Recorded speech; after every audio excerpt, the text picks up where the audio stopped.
Welcome to the Progression Health Podcast. I'm here again with Andrew Coates and Tyler Yasuda. Andrew and Tyler, do you want to introduce yourselves? I've been a coach for 13 years. I write for a whole bunch of stuff like Teen Nation Muscle and Fitness, Men's Health, Kabuki Strength, Barbend, goes on a little bit. Love writing. Along the way, social media kind of caught fire, which gets me a lot of attention. But it's really just a gateway to the longer form resources. And through all that, it's turned into a lot of public speaking. I get flown around. I also host my own event called partnered with my friend John, the Evolve Strength Business and Coaching Conference is what we call it now. And that's the short version. Very good. And Tyler, do you want to tell us a little bit about yourself? Cliff notes, competed bodybuilding, powerlifting, and been coaching full-time for the past 10 years. A handful of other businesses between now and then as well. Some of them failed, some of them didn't. And here we are. Great. And also rehabbing the injury. How's the injury going? Slow and boring, but it's going better than last time actually I talked to you. All right. What kind of injury are you rehabbing? I had a full rupture pec major. And then when they did the repair, they found there wasn't much tendon left. So it's kind of a non-ideal repair, but just a long, slow recovery. There's a little setback a couple months ago when we reintroduced the barbell. The posterior shoulders wasn't ready for it. So I feel like those are things that are bound to happen almost with a long enough recovery. You're just going to discover some things, right? I'm actually just going to hijack this straight up. I'm sure Ross has got his questions, but I like this stuff because anybody who's coached for any length of time, you're going to have clients. I mean, even if you've got a long history of lifting, stuff happens. You get minor short-term injuries that you have to work around, which most coaches are pretty good at, or you get some major stuff. And I'll be actually doing a presentation for Kabuki Education Week on this topic. I wrote an article for them. It's on a concept called cross-education. I think most coaches either know what it is or come across it. It's this really cool neurological phenomenon where I think most laymen would probably think, well, if I injure a limb, let's say I've had clients who've had torn biceps or broken ankles, broken forearms, it runs a gamut. You think, well, if I train the other limb, I'm going to end up with this shriveled up atrophied limb and this big jacked Popeye limb, right? And that's actually not what happens. The cool thing is if you train the contralateral limb, the healthy limb, then there's a neurological effect that actually spares strength and muscle tissue loss. So you actually, I guess it's sort of a nerve innervation thing. It's not 100% perfectly understood mechanistically, but we know it's related to the nervous system. And it just can prevent the degree of muscle loss and strength loss you might otherwise see. Now, if you got someone who's shattered their femur, fairly serious stuff, can you completely prevent any muscle loss there? I don't think so. I really don't think it's that potent, but it's going to go a long way towards preventing a lot of the worst atrophy. And here's the other benefit. How many times have you had clients or anybody listening who, by the way, listeners more coaches or listeners more enthusiasts? Because it'll help. Enthusiasts. Good. All right. So for the enthusiasts, if you've ever been in this situation and you've gotten hurt, what ends up happening? You're kind of tempted to, I don't want to go to the gym, right? Maybe you don't feel like you know what you're doing, or you can get discouraged. But what are you losing? You're losing all the metabolic health benefits of resistance training, the bone mineral density, all that. Everything else starts to, become deconditioned. So you're detraining everything else.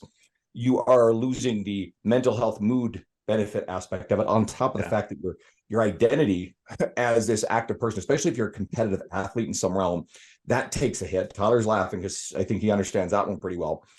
And so you get this cascade of negative effects. So instead, if you go, all right, well, I know that I cannot load this particular limb in this capacity. Depending on the nature of any injury, you're probably being guided by physical therapy. But then you can do the other side, but you can also do, let's say you've got a busted forearm. Cool. Safety squat bar is your friend.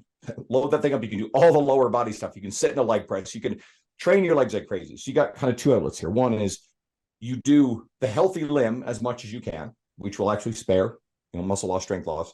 But then you go, all right, well, what are all the things I can train? Usually the upper or lower other half that's not injured. And you can go, all right, I'm going to really full send on this training, channel more my recovery into this, bring up weak points. And you get all of those metabolic and mental health benefits of this stuff.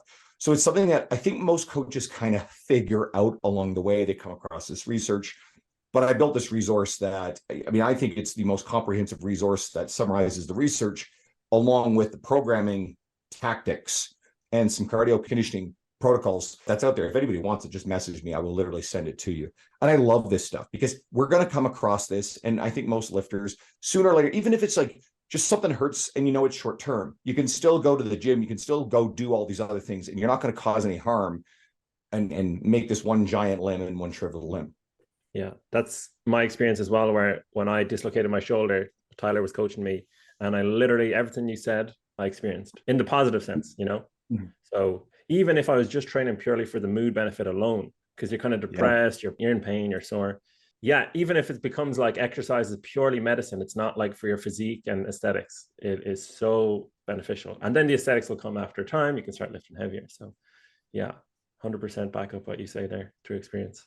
Very shortly after the injury, like that's kind of one of the biggest things that helped me guide my choice in PT was having that conversation, like, you know, how on board with the idea of me returning to some sort of training as soon as I could, like understanding that I'm not going to be able to load my repaired pec, obviously, but like no reason I shouldn't be able to train my uninjured limb, my lower half, and so on. But yeah, it narrowed it down really quickly. It's like surprising how few people even okay with it, let alone, you know, on board with it.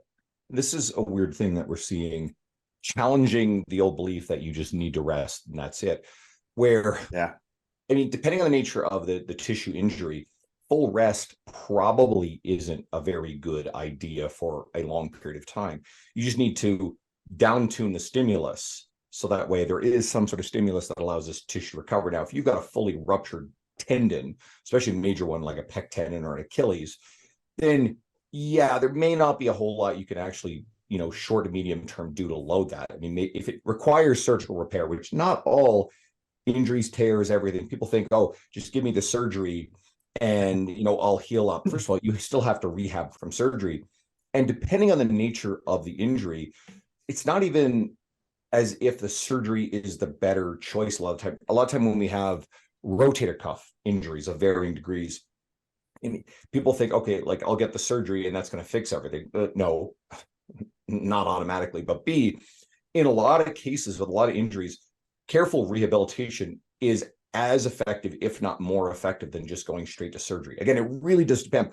But I'll give you another interesting example. Someone fully ruptures an ACL, okay? And most people think, oh, that's automatically a surgical intervention. Well, my partner in an online group program, Bailey, and she's a former client of mine and a coach herself. She's a soccer player and she's in her mid-20s. So she did ultimately rupture her ACL, full thickness. Yeah. But she didn't necessarily believe it right away. She didn't even think, because Bailey's really fucking strong. She's got some of the most powerful legs I've ever seen. Coached her. She's incredible.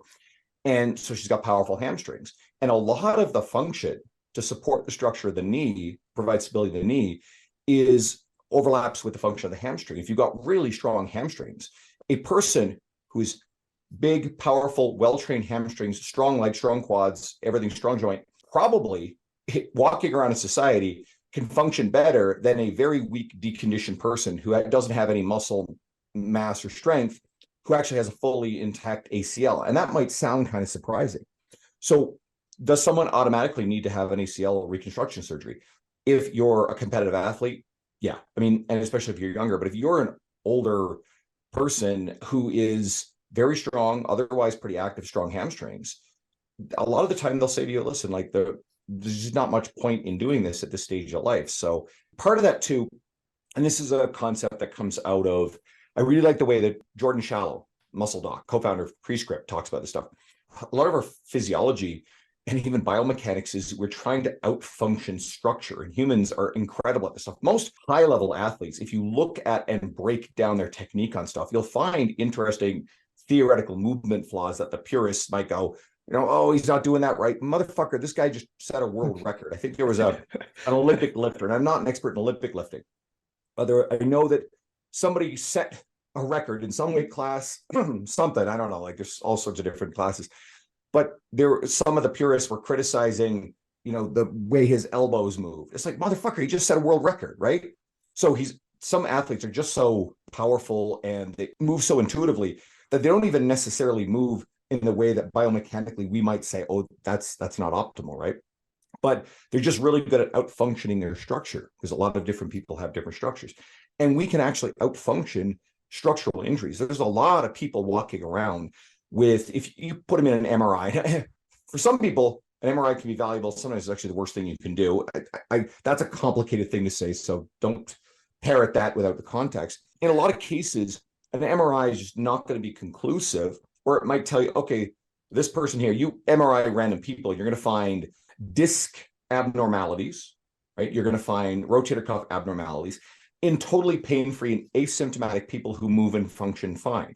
And the older the populations get, the more of these abnormalities you're going to find. Now, you'll also sometimes find that people have pain that doesn't have a clear association with structural injury. We know by now, I'm not a pain expert. No, go follow Dr. Sam Spinelli. He's probably one of the ones, the physios that treats this with nuance. But how many people listening, or if you guys work with, who expect pain because they previously hurt their lower back, and so they get into certain positions and they're so nervous, they're so tense, right? Their nervous system, they're so tonic, right? Sympathetic nervous system jacked right up, that they're so sensitized to pain, they expect it, and it manifests as pain. We can oversimplify that and call that psychosomatic, right? But there's not always a strong linear relationship between the nature of a structural injury and the experience of pain for people. And at least if we acknowledge that, it can be freeing if you're someone who has an experience or an expectation of pain from the past. Definitely low back is one of those places where this thing shows up. But with rotator cuff injuries, rotator cuff, and there's just the overall structure of the shoulder, so many muscles that crisscross. We tend to think of the rotator cuff as the only things that hold the shoulder together. Well, the long head of the tricep, I'm getting a little bit specific here, guys, sorry. The long head of the tricep, put it this way, parts of the bicep, parts of the tricep actually cross the shoulder. Now, what does that mean? That they actually have some level of function to move the shoulder. They're not strong, but also to structurally support and stabilize the shoulder. So if one rotator cuff tendon is let's say fully ripped off, we may not even know it, but the entire function of the muscles of the shoulder, let's say you've got very big, strong delts, major stabilizer of the shoulder joint. So structurally speaking, we may have something wrong, and yet it may not manifest in any sort of inhibition of movement or experience of pain. Now, the reverse can be true. We may actually be structurally fairly healthy, and yet just something fucking hurts, right? So these things are just complicated. I don't know. I think the good lesson in there is like, don't get too stressed out about or fearful about injury. Stuff happens. Humans are shockingly resilient. And so again, that we can really do a lot to outfunction injury. So an injury doesn't necessarily have to mean the end of things. Yes, a full thickness pec major tendon rupture is a fairly big deal, right? But obviously you've been going through the process of you had a surgery repaired, rehabilitating it, but everyday people don't suffer pec tears. Most people don't suffer Achilles tears. This is stuff that tends to happen in high-level performance athletes, oftentimes a fluke just because of the sheer amount of force applied to that tissue, right? So I don't think that most people have to really worry about those kind of things. But if it happens, guess what? You don't have to quit. You don't have to stop. There's just so much you can do that's going to be positive for you. Let's say someone's training and they're kind of concerned about technique. They're like, I got to use good technique or I'm going to get injured. But they're getting stronger, they're building muscle, or they're feeling good, one or all of the above. When or how much should they focus on technique if they're progressing? What do you think, both of you guys? Amazing topic, conversation. So trainers, we're all taught that, and everybody coming in thinks, oh, I need to hire a trainer because I'm afraid to get hurt. One of my big things is, first of all, I like defeating the narrative that there's a strong relationship between form and injury. And I used to think there was. But my opinion has changed over time, especially because I've gotten into the work of, there's this tribe of physical therapists. Now I find that they get a little bit pedantic sometimes. And if any of them listen to this, I apologize, but you guys get pedantic. And they like to pick fights. But they're amazing at taking the volume of the research and challenging some of these prevailing narratives and some of the fear-based language that some fitness professionals still engage with, or people branded around certain ideas. And there are some pretty prominent figures in the industry. I don't really need to say names. Some are outright charlatans, but some you should call them out. No. Or some, okay, I'll say one name, like someone like Naughty Aguilar. Like, I don't even take him seriously. Like, it's like Gollum loose in the fitness industry, just his functional pattern stuff. I mean, this is complete nonsense, right? You should go watch these videos for 2 minutes and you're like, what the hell is this? But there are other people who are not naughty, who are highly respected, highly regarded, influential figures whose work, maybe it's research, maybe it's just their principles, haven't aged well with the evolution of what we know about, resistance training and injury risk. So some of those ideas are outdated. And maybe it's not fair to judge someone based on 20-year-old ideas that now, if they branded hard and dug in a firm position and they're like, nope, this is right, everybody else is wrong. Now, hopefully people evolve with time, but there isn't a really strong relationship between technique and form and injury risk, right? And if you get into the data on, it's usually presented as like injury rates per 1,000 hours of participation. We see that resistance training, strength training, actually has very, very injury rates. Like it's one of the safest things you could possibly do. And when you contrast it against all the health benefits, a lot of which we talked about earlier, there may not be a better reward to risk ratio of anything you will ever do in your life than strength training, right? So the idea that we're still worried about stepping into a gym and, oh my God, we're going to hurt ourselves. Again, body's good at out-functioning structure. Now, what actually increases injury risk? Well, there are a handful of things. One is poor sleep, like just that sort of lifestyle stuff can increase injury risk. Hydration status is a huge one. Very, very big one. Definitely can affect our discs in our spine are affected by our hydration status. Okay. Previous injury. Previous injury is the best predictor of future injury. So, in your case, Tyler, you're probably going to be conscientious about future pec injuries, right? Yeah. And again, we don't want to make someone fearful, but we want to make sure that they're doing the best they can to insulate themselves against outsized risk. I would say improper use of load would be a very good one. And so a lot of time what we think or we'll say is, oh, is bad form is probably poor control and using too much load that just someone's not in control of. So if you have, there's a concept that I hope this will be helpful for people listening. The difference between active and passive range of motion or mobility or flexibility, whichever term you want to use. They're not necessarily interchangeable for our purposes here. They're fine.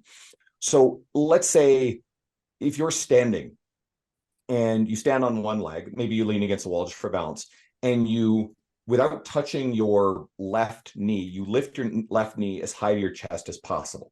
Okay, that's what you can control under voluntary muscular contraction. And then let's say you take both your hands and pull on your knee and pull higher. And so most of the time, almost everybody, you're going to be able to pull your knee higher. You can do this laying on the ground. Actually, it's probably easier. And you can pull your knee even higher until you reach what would probably be bone on bone restriction. Hey, we can't go further.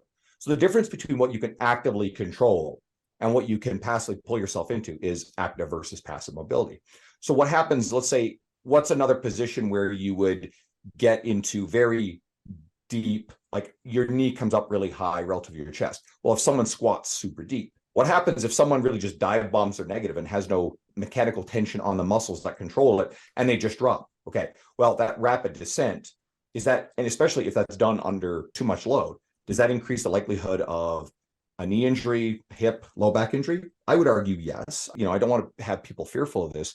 And there are people who can actually, under control, drop a bit more aggressively. I think negatives performed with more control, a little slowly, better for mechanical tension on muscle and better for building muscle. But I think it's also just a good strategy to mitigate injury risk. We can't truly prevent injuries, but we can mitigate them. And then the big one that the physios go really hard at is the idea of deadlifting with a rounded back. Oh, it's not dangerous. I think that one requires more nuance. So there is some research, but the research doesn't actually go very heavy, which is my criticism of this. So their contention is that there's no increased risk of injury with lifting with a rounded back. I mean, I think the caveat here is you're set up for a deadlift, you round your thoracic. Well, first of all, that's actually going to give you greater reach. You can get lower to the ground. It's actually going to help you. But if you still manage to brace your core effectively and your lumbar spine position is fairly rigid and flat, I think that can be a recipe for an excellent deadlift. Now, if you got the proverbial teenager in the gym with the posture of a dog taking a shit and their spine is uncontrolled and they're lifting something that they obviously can't control, it's too heavy for them, and their entire spine is rounding and flexing at multiple segments while they lift, they're not braced. Is that a recipe for injury? Probably, but guess what? We've also seen someone who is lifting too much load that they can't control. Oh, another important injury risk before I forget it is making the large jumps and increases in volume and intensity in short amounts of time, right? That is a good way to get yourself hurt if you're just ego lifting. Yeah, ego lifting. So a lot of those things tie in together. Now, I would argue that I still think that relatively unskilled beginner to maybe even intermediate lifters who are lifting with rounded backs, I still think should be cautious. Because again, the research on this doesn't go past, I don't know if it's like 24 kilos or something, right? And we're talking about people doing hundreds and hundreds of pounds in deadlifting. I think a core brace should be an automatic. And I'm just not willing to say I think there's no additional risk of just having a really shoddy rounded back deadlift near maximal loading, right? I'm just a little cautious of that one. Now, the converse is we don't want to be so damn fearful of, oh my God, I dropped my pen on the ground. All right, let me brace. Let me get my spine into neutral. Let me lift your legs, not with your back. That's dumb. That's actually really stupid. Lumbar spine is designed to flex and extend. Thoracic spine is designed a bit more for rotation. But we need to be able to bend, flex, load our spine, reasonably, so that way we're not always fearful. Oh my God! Like the irony of this is, you get to my age, I'm 45, and a lot of lifters, you don't necessarily get hurt in the gym. I've hurt my shoulders a lot more reaching behind my back, scratching, and all of a sudden I'm like, oh, I felt something tear in my shoulder. I'm like, shit. Okay, that's how I've actually hurt my shoulders. I hurt my knee recently. I took a step and I pivoted on it funny. And I'm like, oh, that felt weird. Okay, I think it's fine. I went and lifted, trained in the gym after, and that was sore afterwards. But, I hurt myself by stepping and turning on my foot funny. So like those innocuous things you're going to do every day just somehow get you hurt. But honestly, you need to be able to bend over without fear. Pick random. My cat. I don't set up for a good deadlift brace every time I pick up my 15-pound cat. That would be really stupid. I just kind of round my back, scoop them up, throw them on my arms. Struggles a little bit sometimes. We want to be able to do that. Like parents picking up young kids, just pick up the bloody kids. And honestly, this is the sort of stuff, this is movement quality we want to be able to retain and do without fear. And I think that's the most important message that we'll talk about today. Very good. And Tyler, what do you think? What's your opinion on form and technique, injury risk? I tend to believe, and I wonder to what extent this is just influenced by a lot of the client base that I work with, but I tend to believe that there's a pretty wide range of what we could consider safe technique or safe form. Absolutely. But really where you start to break that down is for an athlete. Let's say you're competing in Olympic lifting, powerlifting. What you're aiming for is efficiency, right? And being more efficient just means you perform at a higher level. But I think the injury risk aspect of this is more so within this wide, range of what could be considered good technique. How consistent are you, right? Because just as much as taking a step in a funny way, it's not necessarily that your body's incapable of doing that. It's more so kind of the dynamicism of the unexpected change. So you can imagine, let's say your deadlift example. I'm just going to use Ross as an example. I'm not saying he does this, but to say Ross is generally up to, 85% of his max. He's deadlifting with a pretty flat back, pretty even distribution of load between, say, his quads and his glutes. And then he gets to 90% one day. And at 90%, his back is now super rounded. He's deferred load away from his glutes and his quads that he's used to using to manage that load. He's now deferred that to his erectors, his back. I think in that position, at that kind of load, the inconsistency of technique is somewhat dangerous. Agreed. But take Ross 2.0 or Ross B. If Ross B always trains in that kind of slightly rounded position, a little bit less load in his glutes, at his knees, and he has a little bit more going through his spine or through the muscles around his spine all the time, always trains that way, he gets up to that same 90%, his technique looks exactly the same as it always has. I don't think that would be that unsafe. Agreed. I think it's just the variance at that high percentage. It's because it's all the structures that you're loading. So if you, for example, have, partway along your spine, you're in a flex position and the discs and your vertebrae are used to that, you're very tolerant to that position, and you gradually, progressively overload it, honestly, you're going to probably be stronger than an average everyday person who tries it for the first time with a lot less load. So 100%, I think that principle idea is sound. You're right. And again, I find that Jordan Shallow's got some really good stuff when it comes to this. How does he explain it? You look at it through two lenses. Like if you've got more force applied to a structure and what ends up causing pain or injury is, he'll say this, I'm really just paraphrasing him, is we often default to thinking, let's just make that structure stronger. Why don't we ask ourselves, why is that structure bearing more of the load? Why is that hurting anyway? Why is, this particular hip flexor really pissed off every time we squat? Well, maybe we have to actually look at the fundamentals of how we're squatting, change our position, figure it out, so that way that particular structure isn't being asked to do way more. He uses a story, and I find this story really funny, but it's actually really illustrative. He talks about an old client he had when he was a younger personal trainer. And this guy was, as he likes to playfully put it, involved in a motorcycle club. So this guy, 3 weeks in a row, ends up stabbed at the same bar. It was Don Cherry's on summer. And anybody who like knows Prescript, knows Shallow, you've probably heard this story. So anyway, the guy calls in. He's like, yeah, no, I got stabbed. He's like blocking a knife and gets stabbed in the forearm, right? So, Jordan's illustrations, he doesn't turn around and say to the guy, well, have you considered like duct taping a phone book around your forearm? Or how about wear some chain mail to the bar, right? This restaurant. He's like, dude, stop going to that fucking place where you keep getting stabbed, right? Stop hanging out there. So deal with the force applied to the structure, not necessarily always defaulting, well, let's make the structure stronger, right?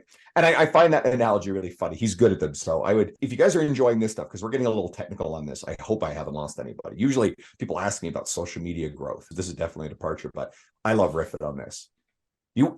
Ross, do you guys have anything else you want to take somewhere off? Because I just hijacked this all, which was fun. I'm totally enjoying it. I was going to say, the pandemic for the fitness industry, shutting down the gyms, that was like really challenging and difficult. It's like for me working on the gym floor, and now the gym is just shut indefinitely. And basically I had no business, right? But now you've seemed to bounce back tenfold. You're thriving. How did you kind of come through that challenge? What kind of mindset did you have? What lessons did you learn? And what did you do in that process to bounce back from the pandemic? Oh, there's a bunch of stuff. First of all, and I'm not even going to pull any punches. This is the dumbest thing that these governments and countries ever did was, shutting down gyms and discouraging people. Like there are images still of basketball nets being cut down and like things being nailed on a basketball net so people can't shoot. Like telling people they can't go outside. Holy shit. And there may be some people defending, well, we didn't know what we were dealing with at the time. It's like, guess what? A lot of us knew exactly what was going to happen to the mental health and the metabolic health of like a large population. Some of those people were just going to go hide indoors for, a few years already. Someone's going to listen to this and think that has some sort of ideological, like low to it. No. Like, no, I'm talking strictly from an evidence-based point of view. None of what happened, Sean. I can't live within that because that's just, you want to do something that's good for your mental health, physical health. Don't follow anybody on either side of that spectrum. The talking heads who just like build status, useless and irrelevant people mostly, who gain status by talking about these things on social media and generating outrage. Most of you are listening to, and it's your particular brand of outrage that you agree with. You don't even realize how much it's getting you wound up. And then they share the outrage from the other side that makes you mad. But you know what? Do yourself a favor. Turn that stuff off. Focus on like cat memes. My friends send me cat videos now you're talking. on Instagram. I posted this recently in my story. Like that stuff will make you feel good. Okay. Like plug in, this is not my analogy. I've heard this before. It's like we think about the diet, the food that we eat and how it affects our health. Guess what? The psychological diet of the stuff we expose ourselves to, and there's a fire hose of it in every way, shape, or form. We actually have to take a little more responsibility of what we're exposed to. So that's important. Now back on track. First of all, I'm a believer that you build when the sun is shining. I worked very, very hard on having a very strong, secure in-person business. And what that led me to have was being in the position where 8 years ago, a couple of days ago, I moved into a home that I bought. And so, I had this big space in this basement. So when all this stuff happened, guess what? I quickly scooped up a bunch of fitness equipment. I set up a home gym and I've been adding to it the whole time. And a lot of my clients were very happy and we just trained in there. We were smart about it, one person at a time. And just train them. And a lot of them, there's a cardiologist I trained, and he said, like, being able to train, he trained 4 or 5 days a week with me. It's like, it was what kept him going through all this to be able to like show up and be of service to people during the worst of these times, right? And there are probably going to be someone who's like, oh, you're not, gyms are supposed to help, you're not supposed to do that. It's like, that was fairly arbitrary based on your geographic location, whether you're in Florida or California. Toronto, I think, Ontario had gyms shut for at least 6 out of the 12 months.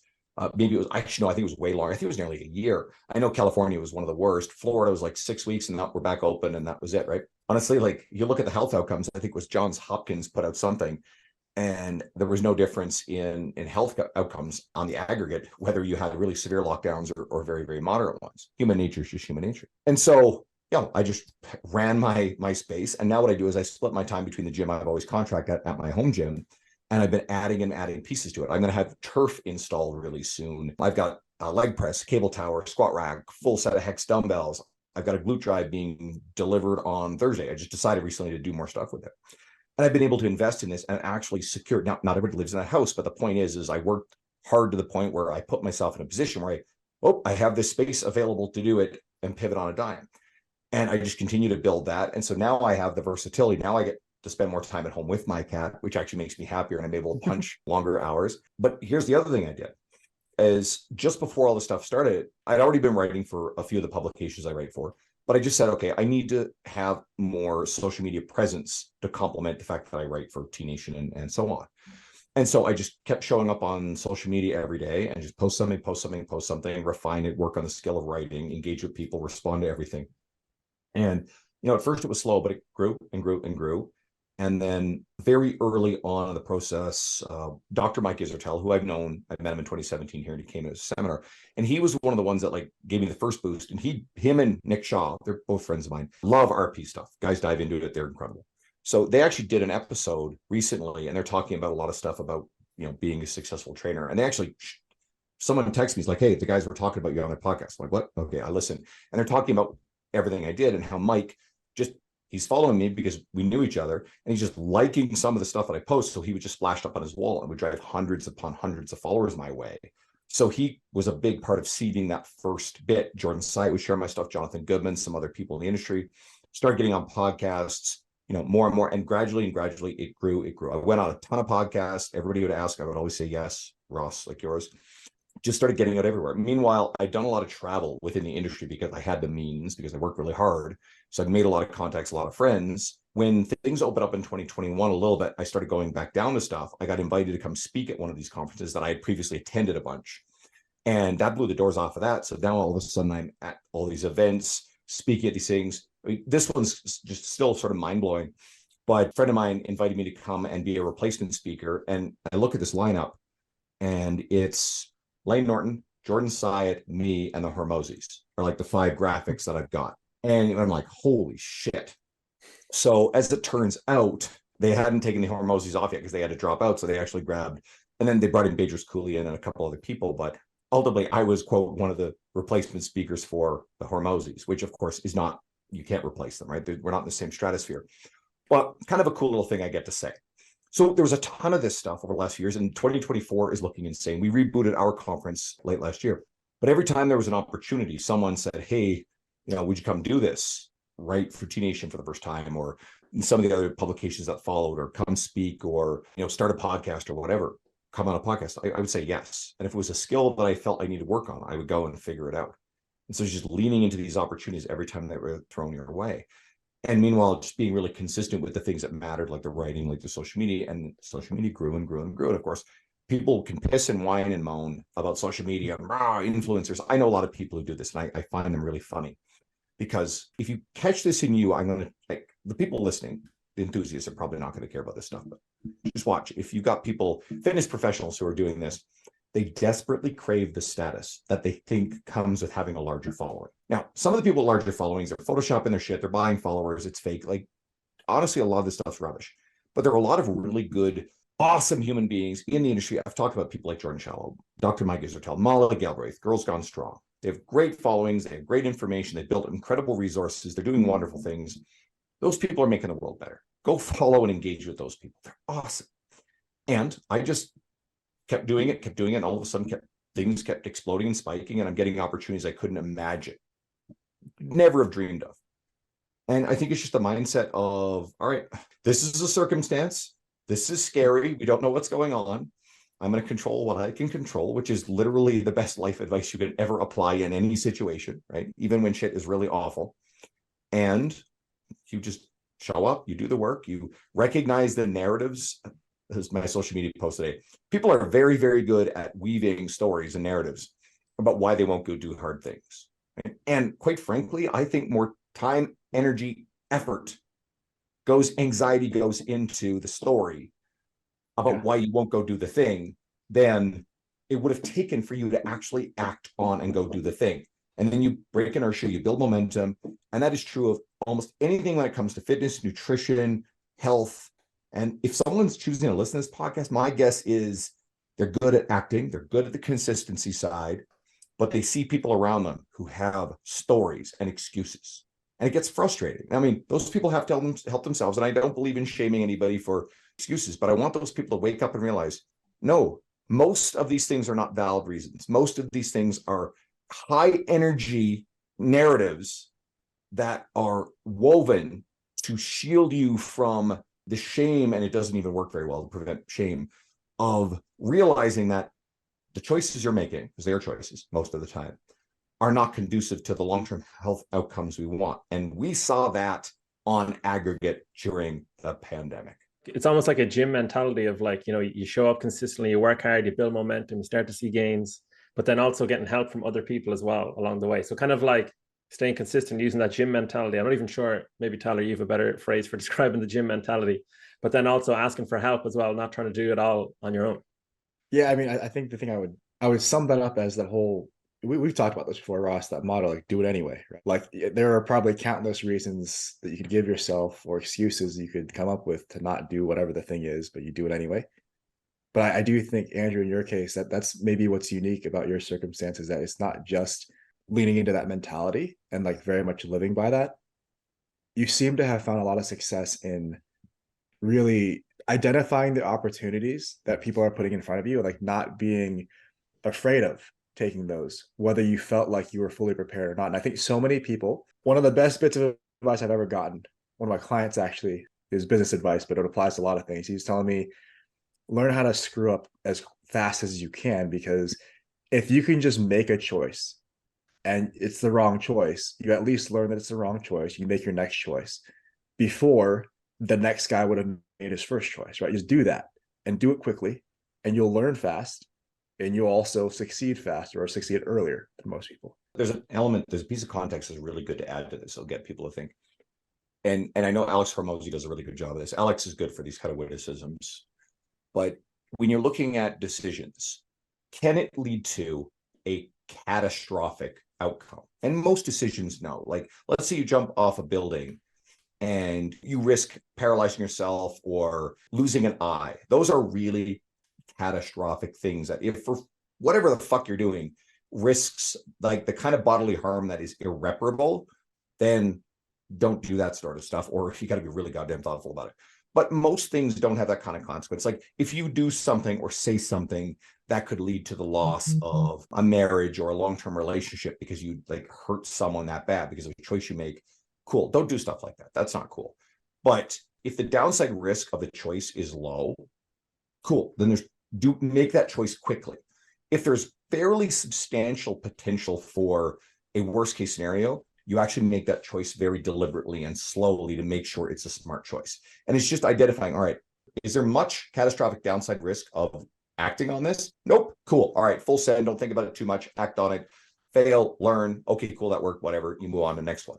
It's just those really big things something could go terribly wrong if you make that choice. You actually need to be really deliberate and thoughtful with those choices. There was one more thing in all this that I don't think I articulated super well. I alluded to, because I travel to a lot of stuff and through my media, I've always shared and supported other people. If you take this attitude of what's in it for other people and you try to support, do kindnesses, look for opportunities for them, things that you think are appropriate, especially when you see people who are working hard to earn it and put themselves in a position to benefit from it. And a lot of this stuff goes on behind the scenes, some of it shared on social media. Then what ends up happening is people just turn around and the universe gives you back tenfold from everything you get ever put out. Most people by now have heard of scarcity mindset, abundance mindset. It gets tired, what have you. But fundamentally, these things are really important. And a lot of people function in a scarcity mindset. If I do something for someone else, I might get burned. Therefore, I'm not going to do it. Where my attitude is, cool. If I do nice things for 10 people, 9 of those people, or let's say 8 of those people don't reciprocate or do anything. One, in some unexpected, unique way, creates an outsized opportunity. I'm still ahead by a lot. Now, let's say that other person, that last person, actually takes in some sort of way that burns you, right? Actually, like manipulates you, costs you money, et cetera, what have you. Then the mistake is to go, oh, well, I'm never going to do that again for anybody.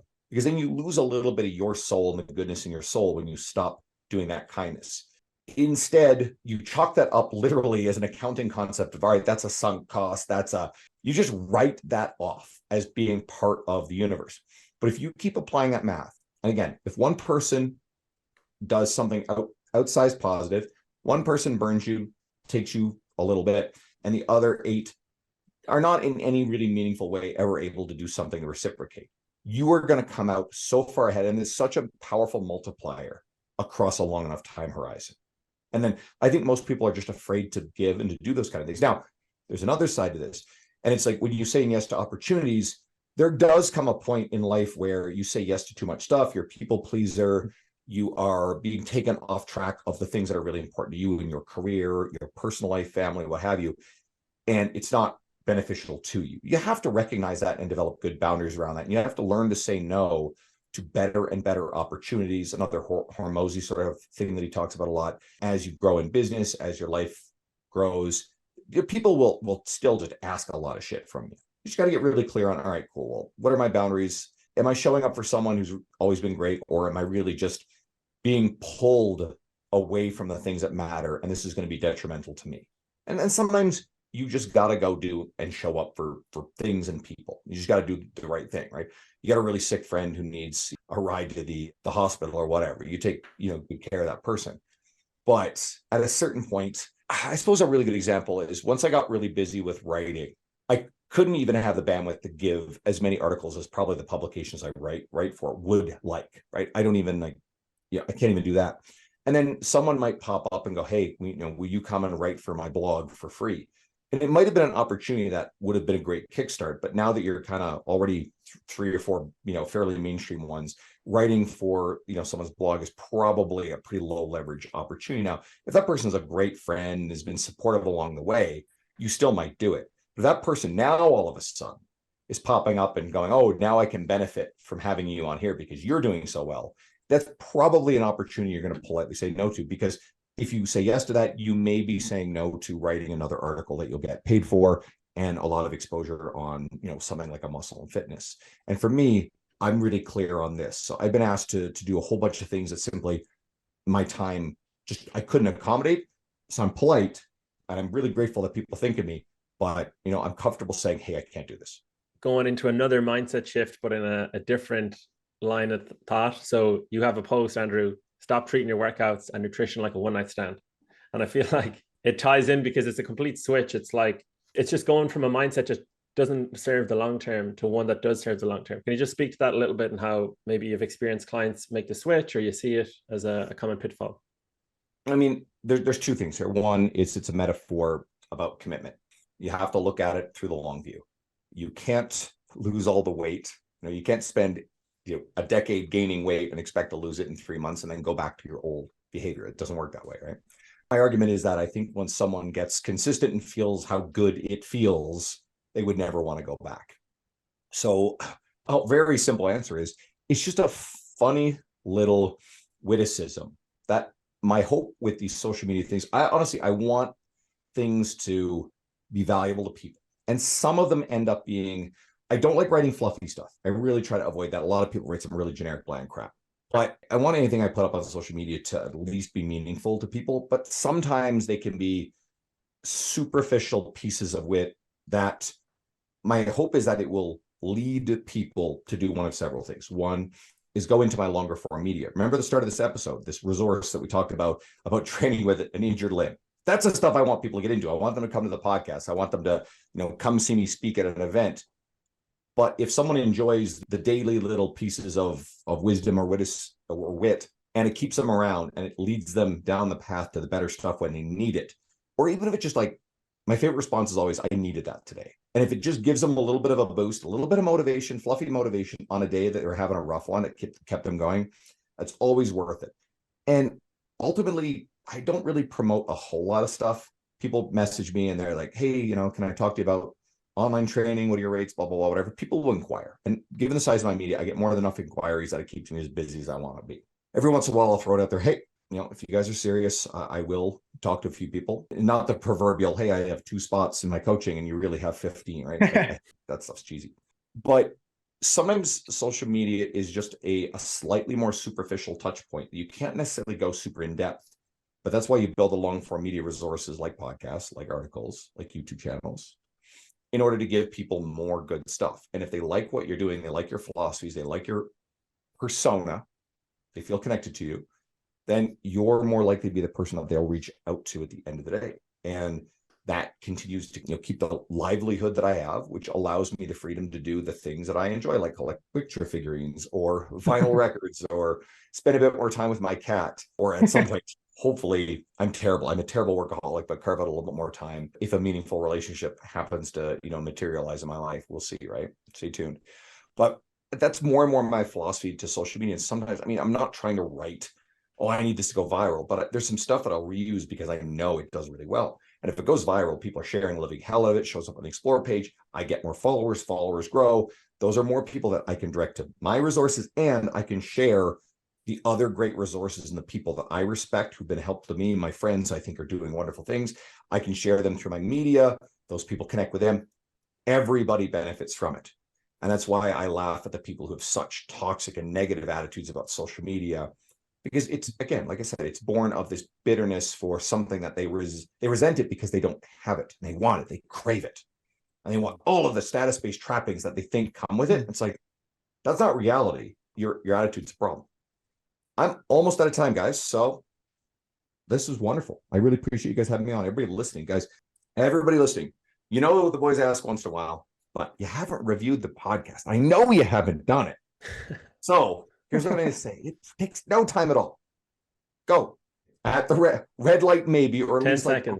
You're probably listening. If you're cooking in your house, pop open the app, give a 5-star review. If you're listening by the end of this episode, chances are you're going to give 5-star, because I can't imagine you give a 2-star and yet listen to the end of these episodes. That would seem silly to me. Give them a 5-star, maybe write up something. How's this been meaningful to you? And if you really enjoyed this episode, this is the big one, okay? Especially all that talk about injury stuff. Take this and share it with someone in your world who's dealing with that right now. Maybe someone who's struggling with the gym, because this stuff is probably going to help them. And that way you're sharing the guys with more people, because this is not, a million download show. None of us are doing that. Chris Williamson, multiple sponsors, making a full livelihood out of it. This is something we do as a passion outside of our coaching and our training.